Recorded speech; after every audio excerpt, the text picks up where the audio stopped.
Alléluia. Voilà, nous sommes pour la deuxième partie. Nous avons dit dans la première partie que quand l'homme a cédé, quand l'homme a cédé son pouvoir divin, le pouvoir que Dieu lui a donné, quand l'homme l'a cédé à Lucifer, il venait alors de créer Satan comme ça. Parce que c'est l'homme qui a donné son pouvoir à Lucifer. Et dès que l'homme a mangé l'interdit, a touché à l'interdit, a touché à ce qui était voie l'interdit, dès qu'il a touché, il a tout perdu. Et la Bible dit, quand Dieu, dans Genèse 3, que nous allons lire tout à l'heure, quand Dieu descend dans le jardin d'Éden, quand il appelle l'homme, il dit, je me suis caché parce que j'étais nu. Dieu lui dit, qui t'a dit que tu étais nu? Ça veut dire, qui t'a enlevé ton pouvoir? Qui t'a enlevé ton autorité? Qui t'a dévêti? Donc, le fait d'être dévêti, là, l'autorité lui a été arrachée.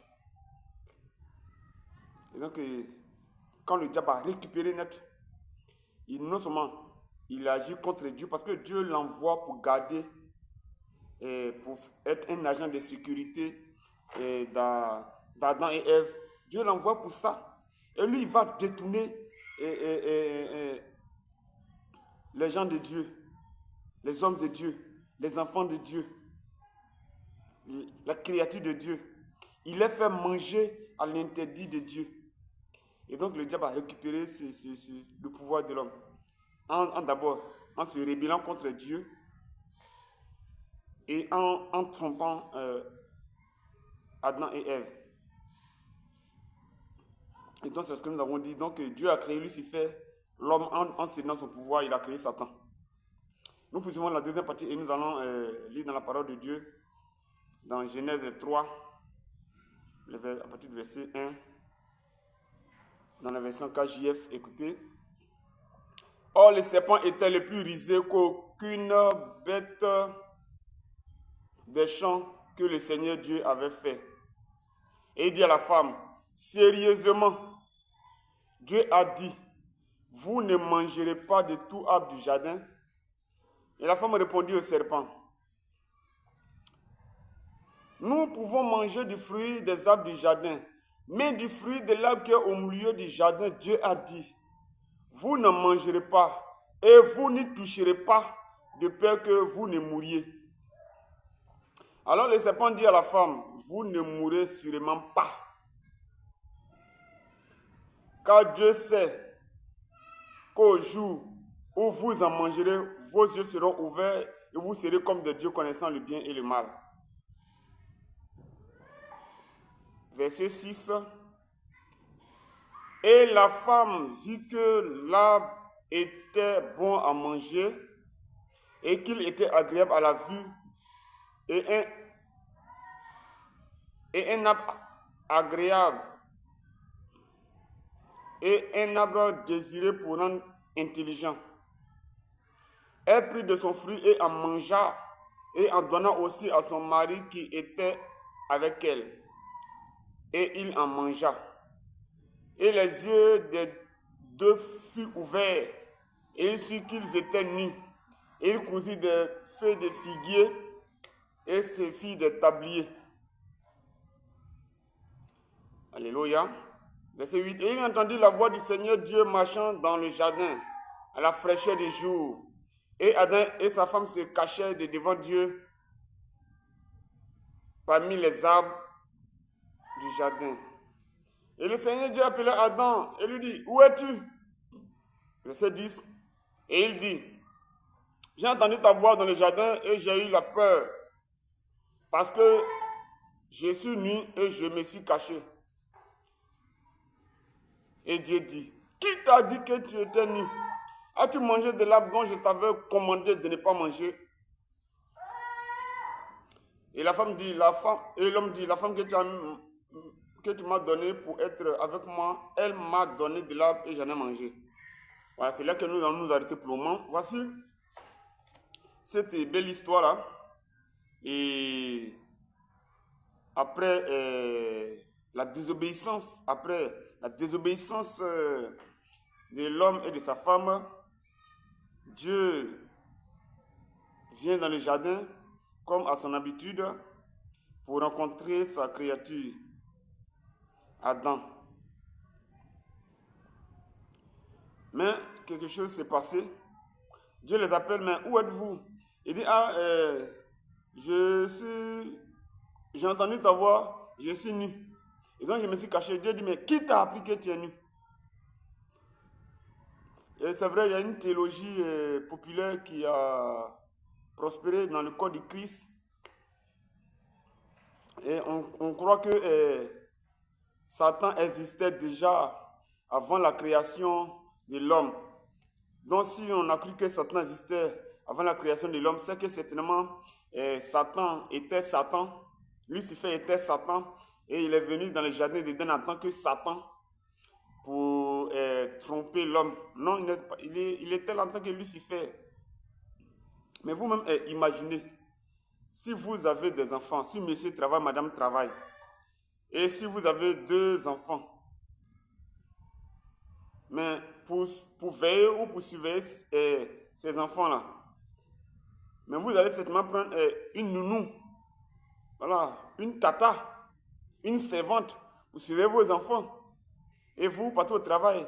Et c'est ce qui se fait partout en Abidjan, à Angré, partout là. N'est-ce pas? Donc vous allez confier votre enfant à une nounou et vous, monsieur, madame, vous êtes au travail.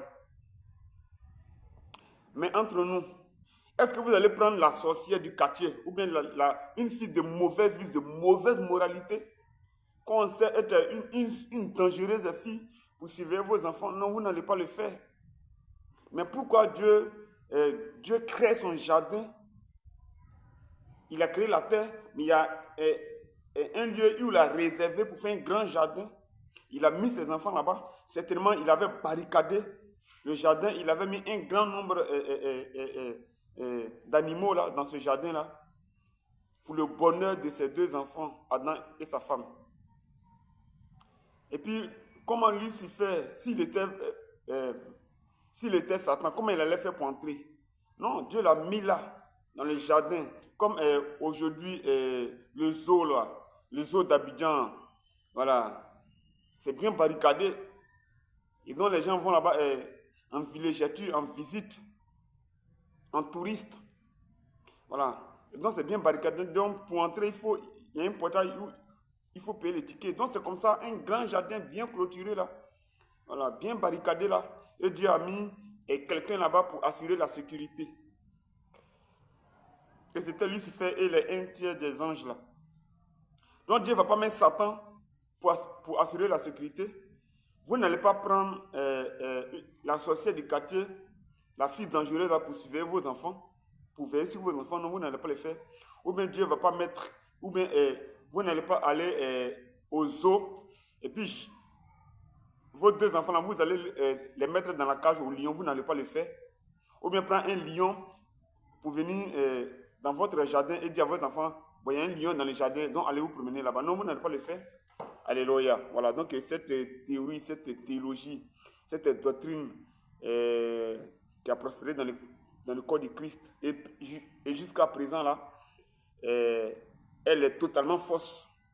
Alléluia. C'est une fausse doctrine. Et mais aujourd'hui là, nous faisons parler les Écritures, par les Écritures elles-mêmes. Nous expliquons les Écritures par les Écritures elles-mêmes. Et donc Lucifer dans le jardin d'Éden, il croise la femme, il dit tout et n'importe quoi à la fois. Et la femme, au verset 3, elle répond bon, je commence au verset, elle répond à Lucifer. Et la femme répondit au serpent. Et pour tromper la femme, Lucifer n'est pas venu directement lui-même. Il a pris un animal, l'animal le plus rusé du jardin. Peut-être qu'il a essayé le chien, qui est l'animal le plus fidèle à l'homme. Bon, ces 2 jours-là, l'actualité politique ivoirienne, on parle de 2 animaux, le chien et le mouton. Mais les 2 animaux-là, le chien et le mouton, mais ce sont les animaux les plus proches de l'homme. Le chien, c'est l'animal le plus proche de l'homme, le plus fidèle à l'homme. Le chien est prêt à donner, à prendre des risques pour sauver son maître. Alors, le chien, quand vous avez un chien à la maison, il veille sur votre maison, il est contre les étrangers et les voleurs. Donc, le chien est fidèle à son maître. Voilà, donc le mouton aussi, c'est l'animal le plus utilisé par l'homme pour ses sacrifices, pour ses rituels, ou le plus consommé. Voilà, vous voyez, nous, la plupart des grandes fêtes, voilà, c'est le mouton. Dans les religions, c'est le mouton qui est le plus utilisé comme sacrifice. Donc ces deux animaux-là ont beaucoup fait l'actualité en Côte d'Ivoire, mais bon, on passe. Donc peut-être que Lucifer, il a essayé le chien, ça n'a pas marché parce qu'il est fidèle à son maître. Fidèle. Il a essayé le mouton parce que, le mouton, l'agneau de sacrifice, le mouton de sacrifice. Donc il dit, lui là, ça ne va pas marcher. Il a essayé plusieurs animaux, mais l'un des animaux les plus rusés, alors c'était le serpent. Donc il a traité avec le serpent pour dire, bon voilà, voici.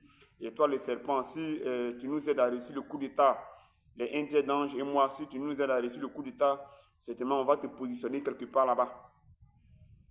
Donc, comme c'était un spécialiste en ruse, la ruse c'est l'intelligence pour faire du mal. La ruse, il a utilisé la ruse pour tromper, donc Lucifer va, et il donne commission au diable de monter ce coup d'état là. Donc, regardez ce que le verset 2 dit. Et la femme répondit au serpent, nous pouvons manger du fruit des arbres du jardin, mais du fruit de l'arbre qui est au milieu du jardin, Dieu a dit, vous ne mangerez point et vous ne toucherez point de peur que vous ne mouriez. Alors le serpent dit à la femme, vous ne mourrez pas. Premier mensonge, Dieu a dit, vous mourrez, mais Lucifer dit que vous ne mourrez pas. Donc déjà, il s'oppose déjà à Dieu. Il s'oppose déjà à la volonté de Dieu. Pourtant, Dieu a dit que vous mourrez. Et deuxième encore, mais Dieu sait que le jour où vous mangerez, vos yeux s'ouvriront. Les yeux étaient ouverts, mais pour leur malheur. Et vous serez comme des dieux, connaissant. Mais Adam et Ève étaient déjà des dieux. Adam et Ève étaient déjà des dieux. C'est parce qu'ils étaient déjà des dieux que Lucifer convoitait les places là. Les places de Dieu, les petites dés là, que lui voulait récupérer les places de Dieu là. Voici pourquoi, dans le Nouveau Testament, on l'appelle Dieu de ce monde, prince de ce monde. Sinon, c'était Adam et Ève. Adam qui était prince de ce monde. Et Ève était princesse de ce monde. C'est Adam qui était Dieu de ce monde. Et Ève était déesse de ce monde. Mais Lucifer les a arraché le pouvoir divin, leur autorité divine, il les a arrachés. Aujourd'hui là, bon, nous sommes ce que nous sommes. Mais la grâce de Dieu manifestée en Jésus-Christ a repositionné, nous a repositionné, nous a donné le salut que nous avons autrefois perdu. Nous a réconciliés avec Dieu. Alléluia. Gloire à Jésus. Donc vous ne pouvez pas mettre vos enfants dans un jardin de lions ou bien envoyer un lion pour sauver vos enfants, non. C'est une doctrine qui a prospéré. Et une chose importante, alléluia, c'est que Adam n'a pas été trompé. Adam n'a pas été trompé. Alléluia. Adam n'a pas été trompé, mais c'est Ève qui a été trompée. Et nous allons lire le passage qui le dit. Alléluia, c'est dans 1 Timothée. Alors, 1 Timothée, je crois 2, là. 1 Timothée 2, verset 14, voici ce qui est écrit. Bon, je commence au verset 13. 1 Timothée 2, verset 13. Car Adam a été formé le premier, Ève ensuite. Verset 14, écoutez bien. Et ce n'est pas Adam qui a été séduit. C'est la femme qui, séduite, s'est rendue coupable de transgression. C'est la femme qui trompée. Et ce n'est pas Adam qui a été trompé. C'est la femme qui, trompée, s'est rendue coupable de transgression. Donc, ce n'est pas l'homme qui a été trompé, mais c'est la femme qui a été trompée. Et pourquoi? Parce que quand le serpent vient là, il va vers Ève, il ne va pas vers l'homme. Pourquoi? Parce qu'il sait que l'homme a reçu la mission. C'est à l'homme que Dieu a donné l'autorité, le pouvoir. C'est l'homme qui est le chef du foyer. C'est l'homme qui est le chef de famille. L'homme a reçu l'ordre de mission. Mais la femme, elle, c'est commission, elle a reçu. La femme n'a pas reçu mission. La femme a reçu commission. Mais c'est l'homme qui a reçu la mission. Dieu a parlé à l'homme. Et l'homme a parlé à sa femme. Donc, quand le diable va parler à Ève, là, il sait. Il sait. Et donc, quand il vient, il parle à Ève. Ève, du coup, elle se dit, mais est-ce que mon mari même là, est-ce que Adam même là, il a bien écouté ce que Dieu a dit? Au départ, elle a dit, non, Dieu nous a dit de ne pas manger. Même Dieu, et même elle a ajouté, Dieu me dit de ne même pas toucher. Mais toi, Ève là, ton Dieu dit de ne pas toucher là, tu as enlevé ça, où ça? Est-ce que quand Dieu a parlé à Adam, là, il n'a pas dit toucher? Bon, peut-être que c'est le mari aussi qui a dit pour ne pas, parce qu'on connaît peut-être les femmes. Voilà, c'est l'interdit là. Elle veut vraiment sa curiosité là. Donc, elle a dit, mais malgré ça, quand le diable a dit non, Dieu sait que si vous mangez, vos yeux vont s'ouvrir, vous serez comme des dieux. Et donc, c'est le fait de dire que vous serez comme des dieux là. C'est ça qui a mené la femme à manger. Parce que pourquoi? Parce que Dieu a donné l'autorité à l'homme. Dieu a donné le pouvoir à l'homme. Dieu a donné la puissance à l'homme. Dieu a donné le commandement à l'homme. Donc, quand la femme dit que vous serez comme des dieux, quand le diable dit que vous serez comme des dieux, et donc quand le diable dit que vous serez comme des dieux, c'est la femme, quand elle a compris ça, elle dit, ah, c'est que moi aussi je serai comme des dieux. C'est que le diable et moi, on aura, mon mari Adam et moi, on aura le même pouvoir. On aura la même autorité. Alléluia. Et donc c'est ça. Donc, elle visait l'autorité de l'homme.